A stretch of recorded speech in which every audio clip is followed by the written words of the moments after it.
Когда попросили электромонтаж подешевле, нехуй делать, погнали. Самое главное сделать в гофре по потолку.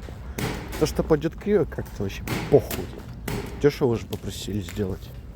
Ну а какой там кабель идет, это тоже подешевле. И никаких отверстий под розетку, делаем только дырку. Хотели же подешевле, вот пожалуйста, тебе подешевле. Ну а дальше все просто. Белый к фазе, синий к нулю. Ну, там без разницы, так и будут работать, как бы похуй. Прикручиваем, закручиваем. Вот и все. Принимай работу, заказчик просил подешевле, пожалуйста.